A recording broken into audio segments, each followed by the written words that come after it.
Good day, everyone. Since we're not able to meet in person due to the hot weather, I've prepared this recorded video discussion so that our learning continues kahit nasa bahay lang kayo or wherever you're watching this. I hope you're comfortable and safe as you go through this lesson. Please take your time, take notes if you can, and don't hesitate to message me if you have questions or need clarification. So let's keep learning even from a distance. So, our topic for today is the spiritual self. First, let's define what is spiritual self. So, again, spiritual self refers to the aspect of identity that connects individuals to transcendent beliefs, values, and practices. And there are key components of spiritual self: personal faith or belief systems, connection with a higher power or purpose, and inner peace and moral compass. So, in short, spiritual self is a vital part of who we are. It's that deep part of us that connects to something greater than ourselves, whether that's God, the universe, or a higher moral truth. So it is where we hold our personal beliefs, values, and sense of purpose. So at its core, the spiritual self helps us find inner peace, guides our decisions through a moral compass, and anchors us during life's ups and downs. So that is spiritual self. So first, let's differentiate what is religiosity versus spirituality. While religiosity and spirituality are closely related, they are not the same. Tama, parang pareho 'no, yung religiosity and spirituality kung titignan natin. Pero actually, ang totoo, hindi sila pareho. Religiosity, organized beliefs and practices. So it focus on community and institutional worship. So religiosity is an organized systems of beliefs and practices. Usually within siya sa specific religious tradition. So, ang religiosity is ine-emphasize niya yung community worship and structure. For example, going to church every Sunday, attending Mass, praying the Rosary, fasting during Ramadan, or joining religious festivals like Christmas or yung recently lang na Holy Week are expressions of religiosity. So, itong practices na to create a shared identity and promote moral and social values within a group. Kapag naman spirituality, it is an individual and personal connection to the divine or the universe. So, ine-emphasize ni spirituality ang personal growth and meaning. So, spirituality is more on individual and personal. It focuses on our inner connection to the divine or the universe. So, it often encourages personal growth and reflection. So, we express spirituality in different ways. Dito yung through meditation, journaling, yoga, self-reflection, mindful walks in the nature, or simply acts of kindness. Another example of expressing spirituality is after we take the exam, we practice deep breathing. Then that is spirituality. Okay? So ano nga ba ang mga functions ng religiosity and spirituality? Psychological functions provides comfort during difficult times. It enhances emotional resilience and mental health. So psychologically, they comfort us during painful experiences. such as loss, failure, or anxiety. For example, noong pandemic or after losing a loved one, we found peace by meditating or attending online worship. Kung mapapansin ninyo, kapag may malalim or mabigat tayong nararamdaman and we pray, parang gumagaan yung pakiramdam natin. Okay? Next is social functions. It builds a sense of community and belonging, promotes ethical behavior and social harmony. So socially, these beliefs and practices bring people together and promote values like honesty, compassion, and cooperation. That is social functions. It bring people together.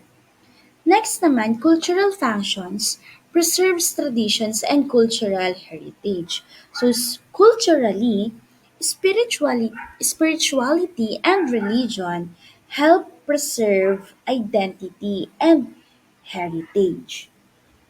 So our traditions, whether it's the passion during Holy Week or family rituals natin during Christmas, we carry cultural stories and values from one generation to the next.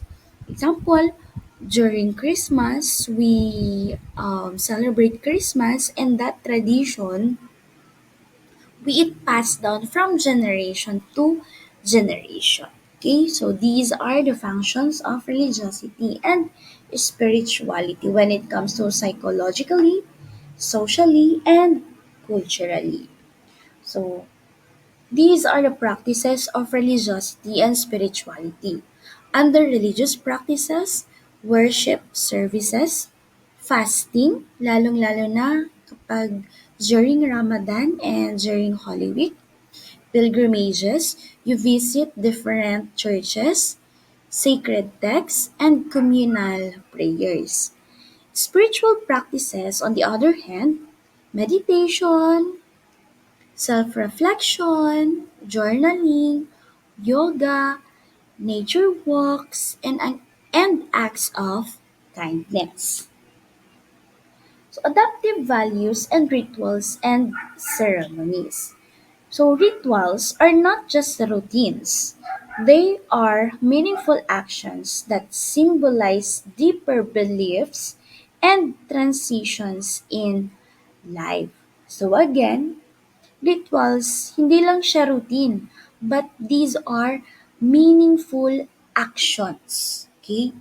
So, on an individual level, it provides structure and meaning to life, and it marks transitions. So, rituals like morning affirmations, pagsindi ng kandila before we pray, or even the doing yoga give us structure and focus. So, they help us process emotions, set intentions, and feel grounded. On societal level, it strengthens group identity and cohesion. So it facilitates cultural transmission and continuity. So in societal level, rituals like weddings, funerals, and national holidays. Ano ba yung mga examples natin ng national holidays? Independence Day, and yung paparating na holiday natin sa May 1, Labor Day. Yan. So these rituals, it unify communities, celebrate shared values, and pass down cultural wisdom. For example, during a wedding, we are not just there to celebrate the two people who are in love, but we are also celebrating that families are together. Okay? It bring people together.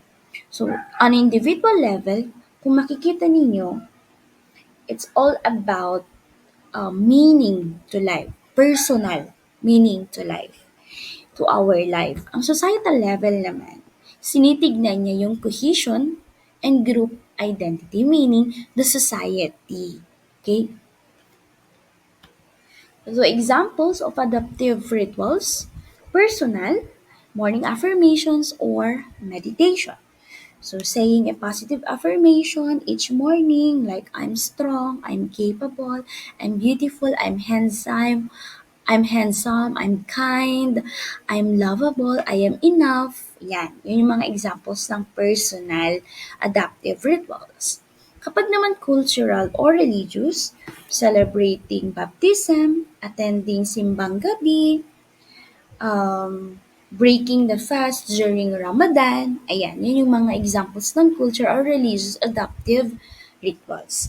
Kapag naman global, it's Earth Day rituals, peace marches, like we light candles during Earth Hour, or kung mapapansin nyo, kapag Earth Day is nawawalan tayo ng kuryente ng mga 1 hour o 2 hours, ganyan. Depende. Pero mostly ganun ang practice natin during Earth Day, or joining peace marches, or attending climate change vigils. These are examples of adaptive rituals. So, ano nga ba ang impact ng rituals na to on our well-being?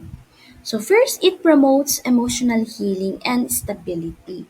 So it heals emotional wounds, especially when we feel lost or grieving. Again, sabi ko nga kanina sa inyo that kung may pinagdadaanan tayo or matinding matinding pagsubok na naranasan natin and we pray, parang gumagaan yung pakiramdam natin. Or when we are struggling and then our church mates are there for us to support and show their love for us, parang gumagaan yung pakiramdam natin. Parang nag-heal tayo, okay? Emotionally. Next is enhances a sense of purpose and clarity. So it clarify our purpose and help us reflect on what truly matters. And lastly, encourages altruism and pro-social behavior. So it inspire us kindness to be kind and to do pro-social actions. So when we feel spiritually connected, we are more likely to help others and act with compassion. So, yun lang ang sinasabi sa atin ng spiritual self. So again, spiritual self, it is a very important part of who we are. Because again, it is a deep part sa atin na kinokonekta tayo to something greater than ourselves. And spiritual self, religion, and spirituality, it help us find inner peace. And kung mapapansin ninyo, it guides our decisions through a moral compass. Yan. So, that's it. Yun lang ang sinasabi sa atin ng spiritual self, and I hope that nakarating kayo sa last page or last slide ng ating discussion. And sana nag-take down kayo ng notes. Don't you worry. It is easy to comprehend yung topic natin, as I've said nung um, introduction when I first met you, no? Na madali na lang siya, madali na lang yung mga different aspects of ourselves. Yung mga theories lang talaga yung medyo mahirap intindihin, ganyan. Pero itong mga to, madali na lang siyang intindihin. Okay? I hope you are doing well, or, and I hope you are safe wherever you are. And sana uminom kayo ng maraming tubig, stay hydrated. Okay? See you soon, everyone.